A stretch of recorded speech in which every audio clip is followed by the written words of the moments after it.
Most people believe debt becomes dangerous only when something goes wrong. A war, a crash, a reckless government. But history shows something far more uncomfortable. Debt usually destroys economies when everything appears to be working. Not during panic. Not during collapse. But during stability. This is because debt does not explode suddenly. It grows quietly, predictably, and legally.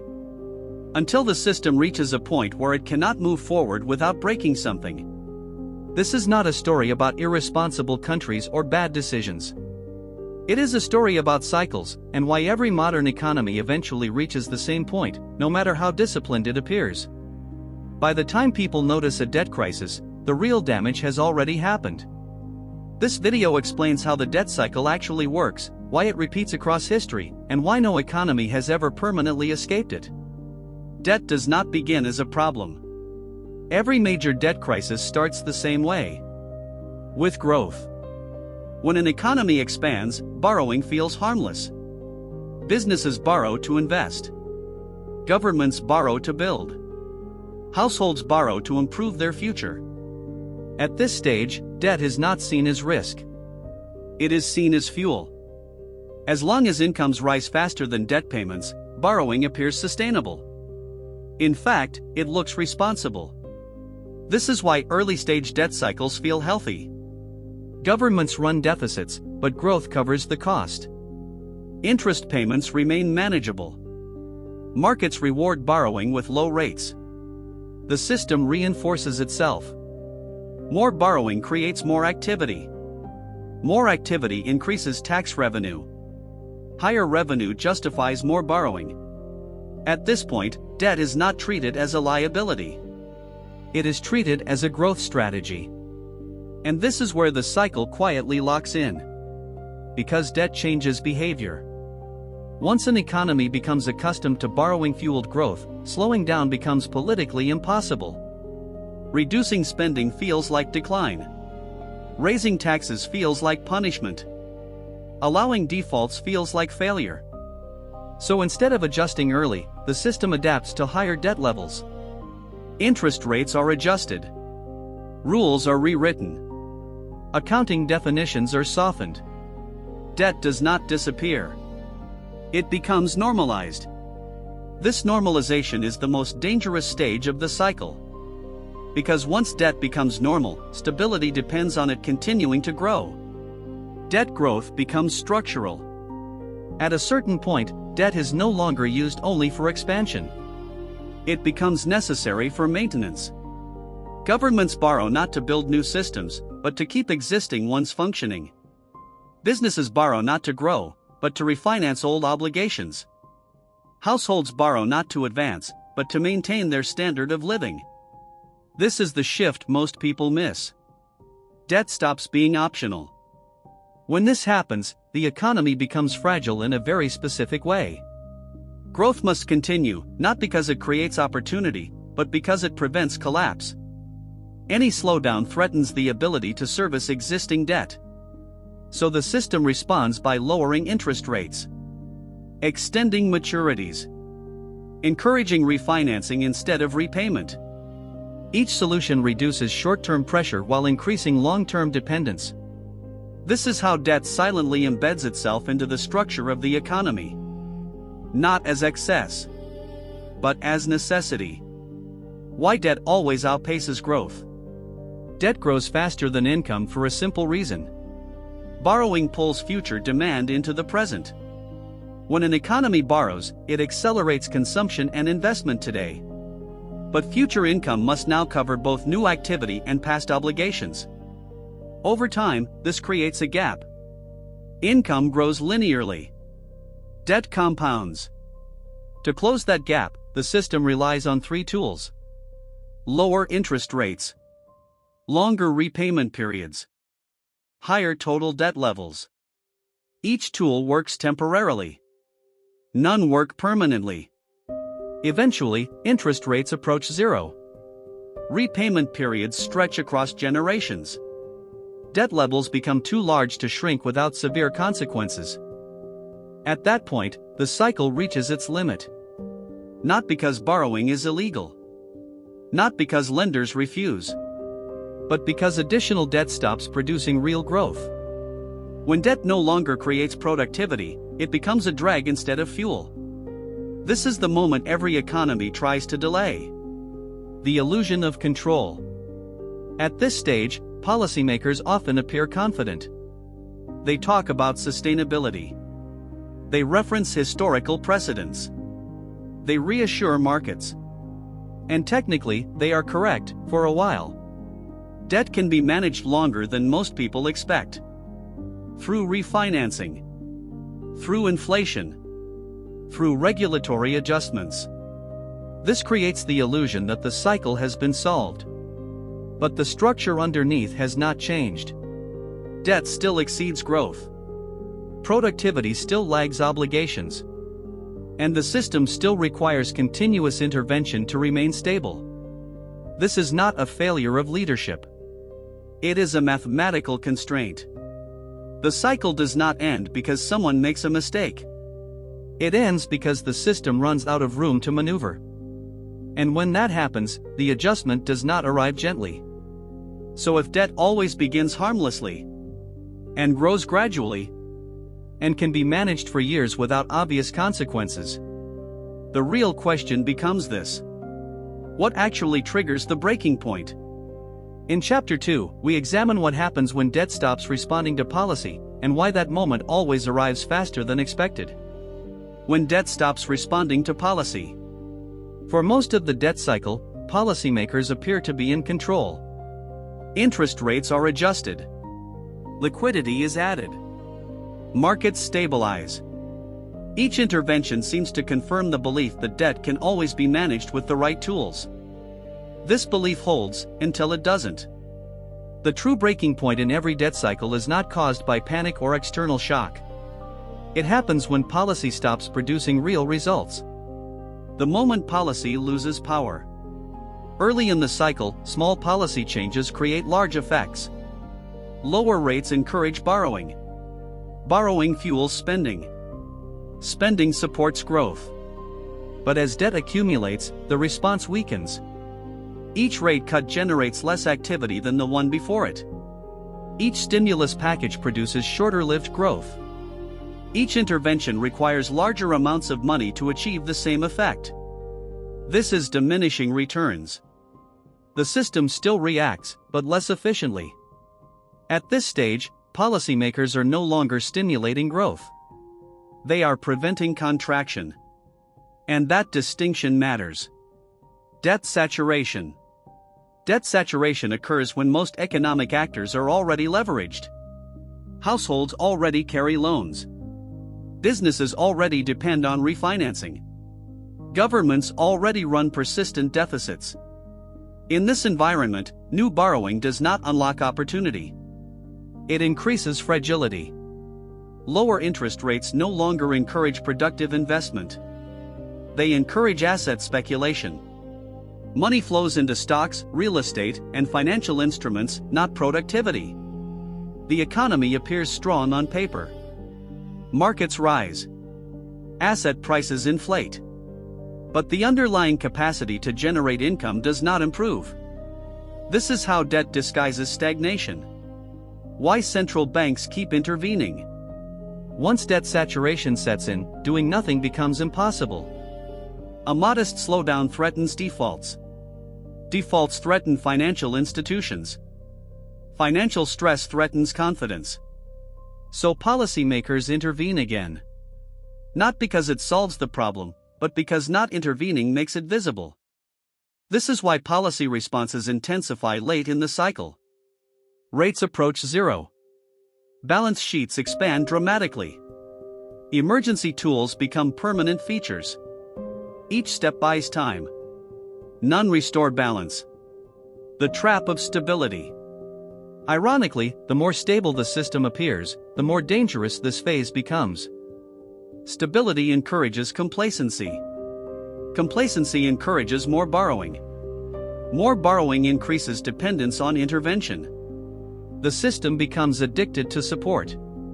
At this point, growth is no longer organic. It is engineered. And engineered growth has a limit. When interest rates can no longer be lowered meaningfully, and when debt levels are too large to refinance cheaply, policy loses its primary levers.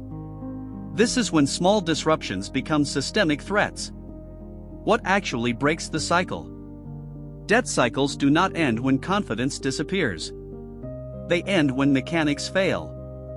This can happen in several ways. Inflation rises faster than expected. Credit markets seize. Political limits block further intervention. Productivity fails to recover. The trigger varies. The outcome does not. Debt must be restructured, inflated away, or written down. Each option carries consequences. None are painless. Why this phase is always misunderstood. Most people expect crises to be loud. They imagine headlines, protests, and chaos. But the most important shift happens quietly. When policy stops working, the system does not collapse immediately. It drifts. Growth weakens. Interventions increase. Confidence remains publicly intact. This is why debt crises feel sudden when they finally surface. The real failure happened long before anyone noticed. Transition to Chapter 3. If policy eventually loses power, and debt reaches a point where it can no longer support growth, then the critical question becomes this: who absorbs the cost when the cycle finally turns? In Chapter 3, we examine how losses are distributed, and why ordinary people usually carry them without realizing it. How the cost quietly shifts to ordinary people. When debt cycles break, the damage does not arrive evenly. There is a widespread belief that financial crises punish reckless investors, irresponsible banks, or corrupt institutions. In reality, that is rarely how it works. The defining feature of modern financial crises is who absorbs the loss, and how quietly that transfer happens. Losses are never allowed to stay where they originate. In theory, bad decisions should create local damage. A bank makes poor loans. A company over-leverages.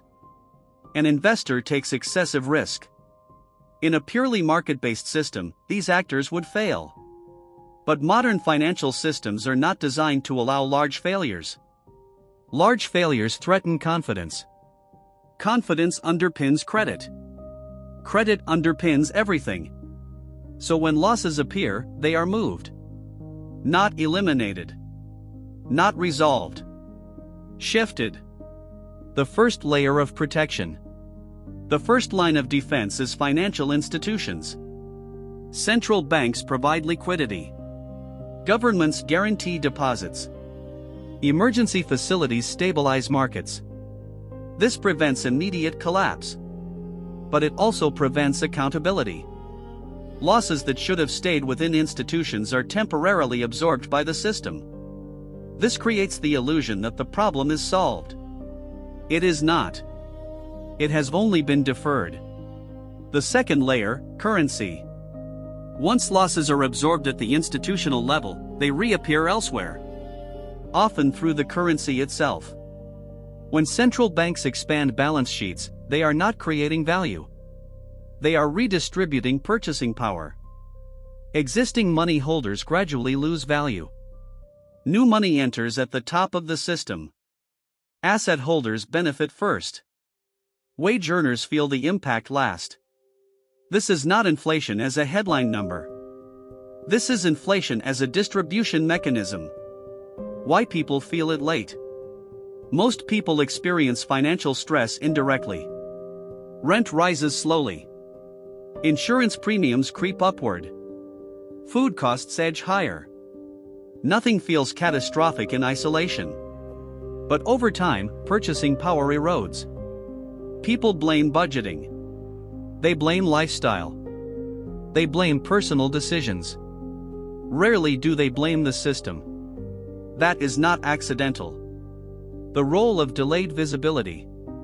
The system relies on delay. If losses were immediate and visible, trust would collapse. Instead, the effects are spread across millions of transactions. No single policy decision feels responsible. No single institution appears at fault. The burden dissolves into everyday life. By the time the cost is obvious, the original cause is distant. Why this keeps repeating? Once this mechanism exists, it becomes self-reinforcing. Institutions expect support. Markets price in intervention. Risk-taking increases.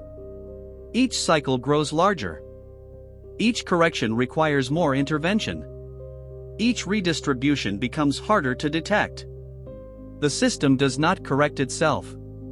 It adapts to its own distortions. Who benefits most? Those closest to capital experience protection. Assets recover faster than incomes. Credit access remains available to those who already have it. Policy is calibrated to prevent asset collapse, not income collapse. This is why inequality widens after crises, not during them. The damage is subtle. The outcome is structural.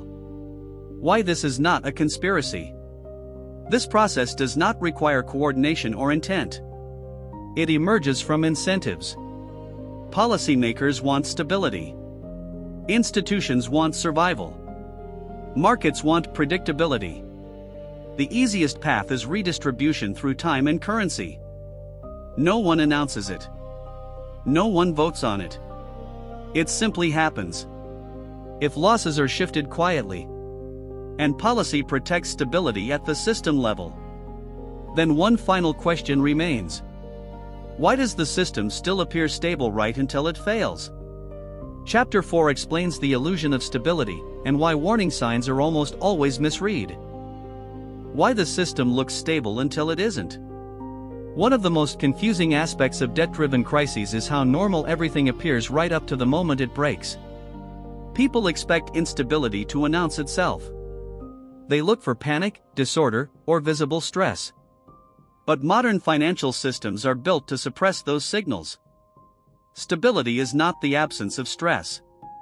It is the management of stress. Stability is actively manufactured. In earlier economic systems, imbalances corrected quickly. Credit tightened. Businesses failed. Prices adjusted. Today, correction is delayed. Central banks intervene early. Governments coordinate responses. Financial institutions hedge and transfer risk. This creates smooth surfaces. Volatility is dampened. Shocks are absorbed. Markets appear calm. But the forces beneath the surface continue to build. The role of financial engineering. Modern finance is designed to distribute risk. Securitization spreads exposure. Derivatives shift obligations. Insurance products promise protection. These tools reduce visible stress. But they do not remove risk. They relocate it. Often into places that are harder to see, harder to regulate, and harder to unwind. When pressure increases, complexity becomes fragility. Why early warning signals fail? Traditional warning signs are no longer reliable. Rising asset prices are interpreted as confidence. Low volatility is seen as stability. Strong market performance masks weak fundamentals. Because interventions distort price signals, markets stop reflecting risk accurately. By the time signals become obvious, the adjustment is already unavoidable. The final phase of normality. The most dangerous period is when confidence is highest. At this stage, borrowing remains easy. Markets remain liquid. Policy remains supportive. Everything appears under control. This is when leverage is highest. Not because participants are reckless, but because the system rewards participation. Staying out feels irrational. This is why crises feel sudden. The system does not fail slowly. It resists failure until it can no longer do so. Then adjustment arrives rapidly. Why collapse feels unfair? When the break occurs, people search for villains. They look for bad actors or singular events. But debt cycles are not moral failures. They are structural outcomes. The system did exactly what it was designed to do. It delayed correction as long as possible. And when correction arrived, it arrived everywhere at once. The real lesson of the debt cycle. The lesson is not that debt is evil. It is that debt has limits.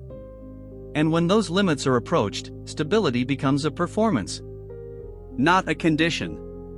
Understanding this does not allow people to avoid cycles entirely. But it explains why they repeat, why they surprise, and why they always feel obvious in hindsight. Debt cycles do not end because people lose confidence. They end because mathematics eventually overrides belief. Every modern economy follows the same pattern. Borrowing begins as growth. Growth becomes dependence. Dependence removes flexibility. By the time the system is forced to adjust, the choices are already limited. This channel exists to explain how global economic systems actually work beneath the surface. No advice. No predictions. Only explanation. If you want calm, long-form documentaries about money, debt, and systemic risk, consider subscribing. New videos are released regularly.